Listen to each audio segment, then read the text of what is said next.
everyone, welcome to my video. Today we will be discussing the relationship between child abuse and neglect and juvenile delinquency. So we're looking to see if child abuse and neglect has any role in determining if a child will become delinquent later in life. My mom met a guy and it was just awful. He would lock us in the basement. He would burn my private areas with cigarettes.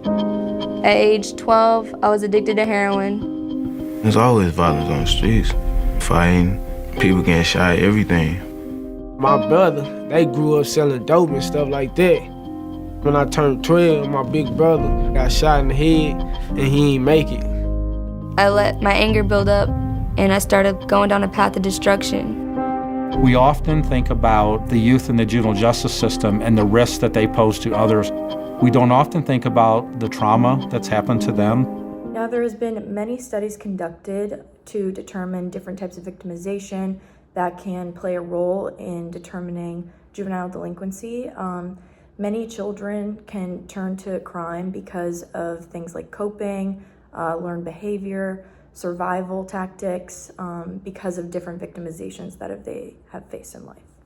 But today we are looking at the specific victimization of child abuse and neglect and its research and what researchers have found in its relationship to juvenile delinquency. And this relates to Agnew's general strain theory. General strain theory poses a causal link between prior experiences of strain, which is adverse life experiences such as trauma, and juvenile delinquency. This connection is argued to be mediated through an adverse emotional response, which is a negative effect, often in the form of anger, to the trauma. So if we're looking through the lens of general strain theory, child abuse and neglect can lead to juvenile delinquency because these children who face this trauma don't have proper coping mechanisms to deal with the trauma, and they turn to delinquency to cope. So now let's get into the research that has been conducted between child abuse and its relationship with juvenile delinquency. For starters, a 1983 study retraced 200 men 30 years later after they participated in a delinquency prevention program and found that the men who were abused as children were more likely to have commit violent crimes such as assault, burglary, and theft later in life after the program was completed compared to the children who were considered loved. So this is actually a common theme seen in a lot of research cases where juveniles who have been abused are more likely to commit violent crimes compared to children who haven't been abused. This is also backed up in a study in 1984, which found that 44% of juvenile delinquents committed violent crimes of an assaultive nature compared to 16% of the non-abused delinquents. So this is not to say that abuse causes violent crimes, but it definitely is a risk factor, and we can see this kind of with Agnew's general strain theory, where these juveniles are coping with these assaults and violent crimes because they don't know any better, and this is their coping mechanism from the trauma they endured. In addition to studies conducted to look at child abuse and its relationship to juvenile delinquency, one study conducted in 2009 by Kim and colleagues wanted to examine the relationship between abuse and youth runaways, and they hypothesized that running away would be a mediator in its relationship between abuse and delinquency.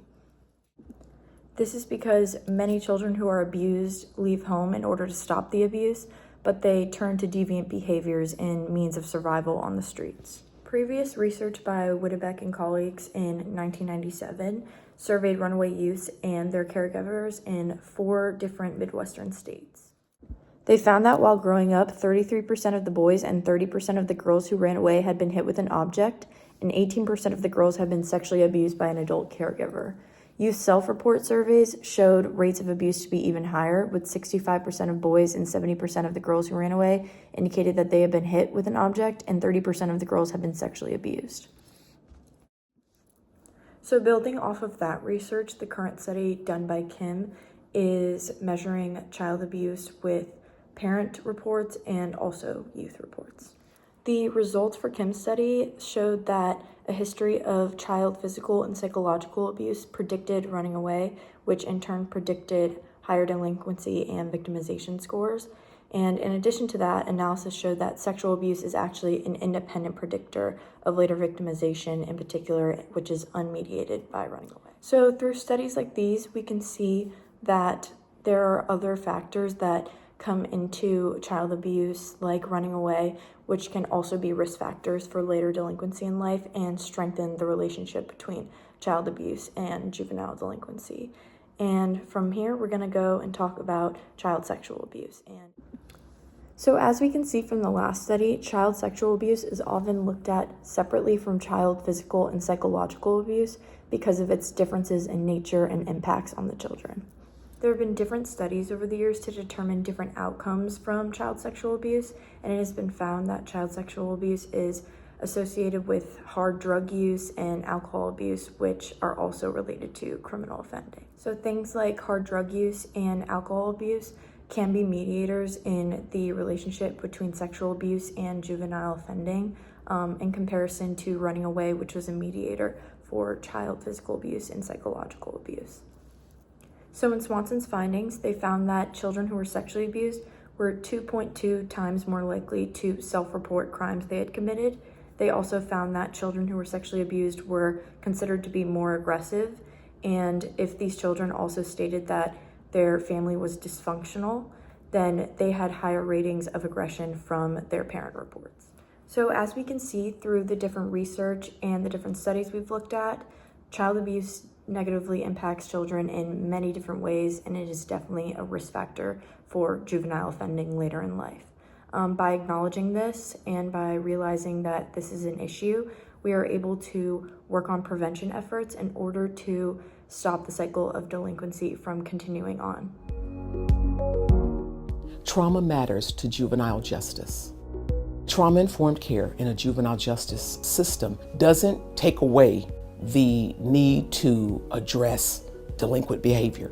It doesn't mean that there won't be those that will be incarcerated in our youth detention centers. But what it does say is that the services that are offered to them, the way that we handle their cases, will be driven by the understanding that we are looking at an individual who has been traumatized. We say, get over it. We shouldn't say that.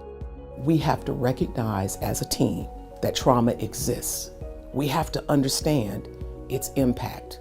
We then have to be educated in how best to deal with each person that walks through the door. By utilizing a trauma-informed approach for these juveniles, we are able to shift the focus from punishment to rehabilitation, which facilitates a more positive impact on them in the juvenile justice system, rather than re-victimizing them and just ignoring the trauma that they have gone through and how it's affected them today. We can also implement outlets for them, such as support groups, mental health counselors, mentors, and by doing this, we were able to give them positive impacts on them, positive influences, and we're able to give them better coping mechanisms, which we can see through things we've talked about today is often a reason why juveniles end up offending, and this will just facilitate a better way for them to deal with the trauma and give them a more positive outlook on life. Thank you for watching my video. I hope you enjoyed, and I hope you learned something new today. Bye!